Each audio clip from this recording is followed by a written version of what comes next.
araw ko sa ating lahat. Nagagalak po ako na muli ako ay naimbitahan upang magbigay ng mensahe para po sa pagdidiwang ng pambansang Juan ng Manila. Maraming salamat po.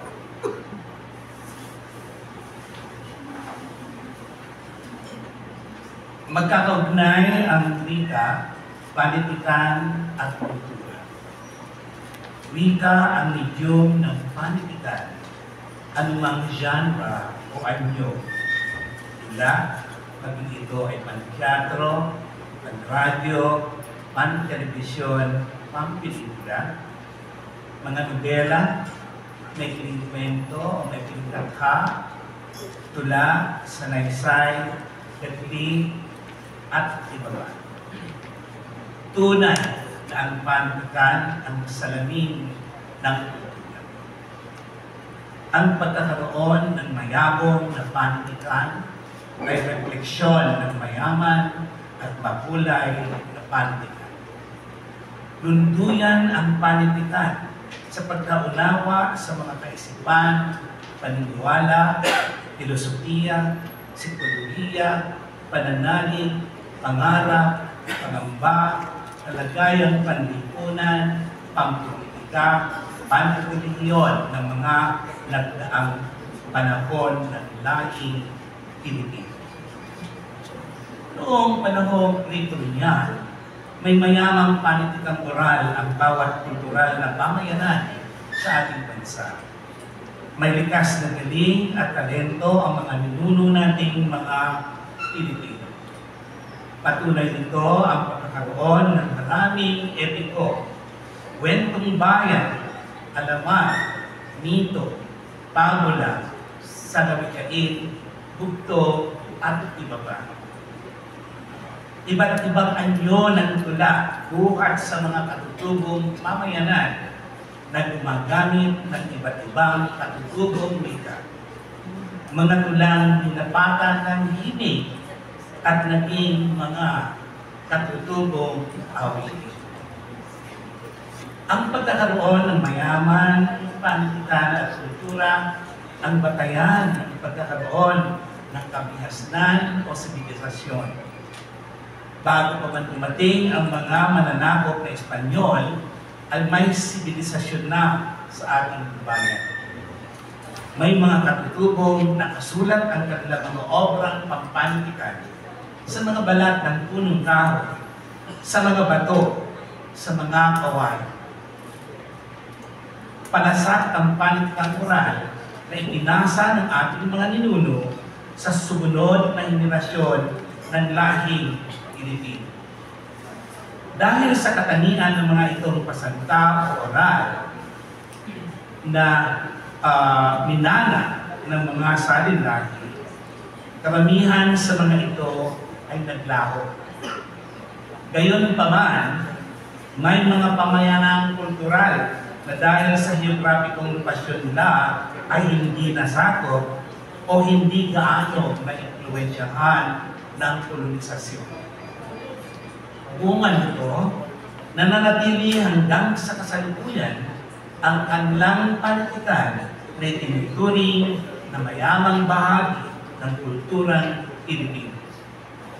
Bilang halimbawa, bukod sa mga nailathala ng mga epikong tulad ng Darangal ng mga Magudanao, Indarapatra at Sulaiman ng mga Magudanao, Biyak Nilanang ng mga Ilocano, Ibalon ng mga Bicolano, Didasari ng mga Kabsog, Lawag-Lugon ng mga Hiligaynon, Hudhud at Talim ng mga Ibugao, Tuwaang ng mga Bagobo, Sandayo ng mga Subanan, Agyo Iliano sa Mindanao, Maharaja Luana ng mga Maranao, Berinaryo ng mga Tiburay, Ulalim Bana, Kalinga, Prinsipe Bantugan ng Maranao at Mindanaon, at marami pang nasaliksik na hindi pa nalalathala sa kasalukuyan. Noong panahon ng pananakop ng mga Espanyol, Amerikano at Hapon, maraming anyo ng panitikan ang sumibol sa ating bayan. Bela, awit, corrido, komedya, sarswela, haiku, at iba pang anyo ng mga tula. May pinitaka, kablik, iba't ibang anyo ng tula, at iba pa. Naging konsaran ang panitikan sa pagpaparating ng mga makabayang ideolohiya. Sumibol ang mga mahuhusay ng manunulat ng panitikan. Nagpatuloy ang paglalathala ng mga bagasing liwayway, Banawa, Bisaya at Hiligaynon na naging bukal ng iba't anyo ng panitikan at nagsilang ng maraming manunulat sa mga wikang Tagalog, Ilocano, Cebuano at Hiligaynon. Nagsulputan din ng iba't ibang mga writing workshop na kadalasang ginaganap sa panahon ng tag-init. Nanguna sa mga ito ang Siliman Writers Workshop, UP Creative Writing Workshop, Bienvenido and Santos Creative Writing Center ng DLSU. May mga palihang sumibol sa iba pang pamantasan tulad ng University of the East, Far Eastern University, pamantasan ng lungsod ng Maynila, Polytechnic University of the Philippines. Gumawa rin ng sarili-sariling pangalan ang Iligan National Writers Workshop, Davao Writers Guild Workshop, at UST Creative Writing Workshop. Mayroon ding mga organisasyong pampanitikan na nagtaguyod ng mga palihan. Nangunguna riyan ang unyon ng mga manunulat sa Pilipinas na higit sa nakilalang kumpil na initatag ng ating pambansang alagad ng sining pa sa panitikan na walang iba kundi si Rio o Virgilio S. Almar. Naroon din ang galian sa arte at tula o natawag na GAT, the Rio Alma Poetry Clinic, lira o linangan sa imahen, retorika at anyo, Cirilo F. Bautista Repair Shop, Palihang Amado Hernandez, Writers Academy of the Philippines, Carlos Palanca Foundation, at ang National Commission for Culture and the Arts. Sumibol din ang iba pang mga palihan bukod sa ating mga nabanggit.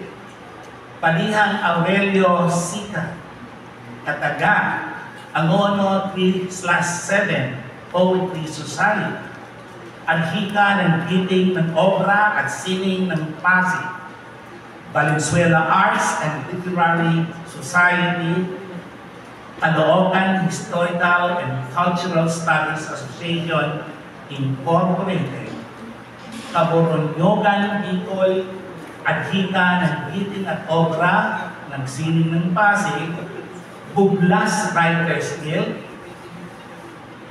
ng mga Ilonggo, Sarangani Writers League at iba pa.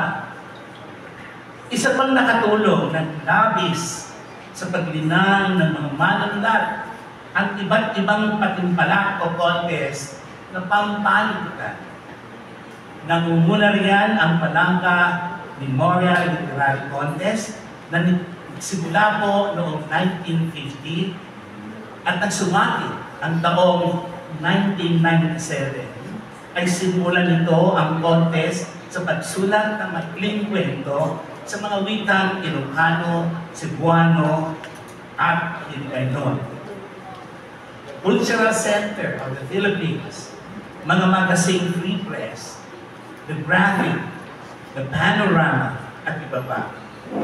Nagtaguyod din ng tula sa Facebook ang Filipinas Institute of Translations o higit na kilala sa FIT. Ang booming organisasyon ng mga manunulat na Ilocano ay nagsakatuparan din ng mga contest sa wikang Ilocano. Ang NCCA ay may mga patimpalak din sa pagsulat ng maikling kwento at lang ng isang yugto at gamitin ang iba't ibang anyo ng tulang patutubo sa mga kultural na pamayanan sa Pilipinas. Ang Universidad ng Santo Tomas o UST ang taunang patimpalakid sa pagsulat ng iba't ibang anyo ng panitikan tulad ng Gawad Bienvenido Lumbera ng National Literary Arts Committee ng NCCA na ngayon po ay may patimpalak na muli sa taong ito. Malaki rin ang ambag ng komisyon sa wikang Pilipino o higit na kilala sa KWF sa pagsibol at paghahasa ng mga manunulat. Meron pong makata ng taon sa larang ng panulaan, mananaysay ng taon sa larang ng sanaysay. Gayon din, maraming mga makata ang iglitawan sa patimpalak sa pagsulat ng Gabit, Biyona at Tanag na nagsimula o taong 2021 sa panahon ng ating panunungkulan. 3 taon na nagtataguyod ang KWF sa pagsulat ng mga dulang dramatikong monologo at dulang tandem o duo. Nagsakatuparan din ang KWF ng pagsulat ng Sidal, katutubong anyo ng tula ng mga waray. Mayroon po kaming bagong pa-contest na pagsulat ng tulang senyas para po sa mga komunidad ng Dingi. At sa puntong ito, nais ko pong sabihin na lubos na tinatangkilik ng mga panitikero ang mga nabanggit kong contest. Kung ating babalik-tarawin ang ating kasaysayan ng panitikan sa ating bansa, mapatutunayan natin may pagmamalaki tayo kaban ng panitikan sa iba't ibang anyo na mapapatindi natin ang mga naging papel nito sa identidad ng sambayanang Pilipino. Nangibabaw ang katotohanan, naging lunduyan ang ating panitikan tungo sa pagkakamit ng mga pagbabago at kaunlaran sa ating lipunan. Kaugnay nito, tunay na makahulugan at makabulungan ang tema ng pagdiriwang ng Pambansang Buwan ng Panitikan 2025. Sikad Panitikan, Kultura at Panitikan ng Kaunlaran. Hinihikayat ko po ang mga mamamayang Pilipino na makiisa sa pagdiriwang ng Pambansang Buwan ng Panitikan. Pag-aralan natin ang panitikang nasusulat hindi lamang sa mga wikang Filipino at wikang Ingles, kundi maging ang mga panitikang nalilimbag sa iba't ibang wikang katutubo. Sa mga panitikero, gamitin natin ang panitikan sa pagsikad ng kaunlaran ng ating bayan. Ang paglinang ng ating panitikan ay magsisilbing tulay sa pagpapahalaga natin sa ating makulay at mayamang kultura. Tayo nang makiisa sa pagsikad tungo sa maunlad ng Pilipinas. Pag-igkasin natin ang paglinang at pagpapalaganap ng panitikang Pilipino. Magkapit-bisig sa pagtangkilik at pagpapalaganap ng mga panitikang katutubo at mga obra ng mga malikhaing manunulat. Sika, igkas, harurot tungo sa daan ng maunlad na Pilipinas. Maraming salamat.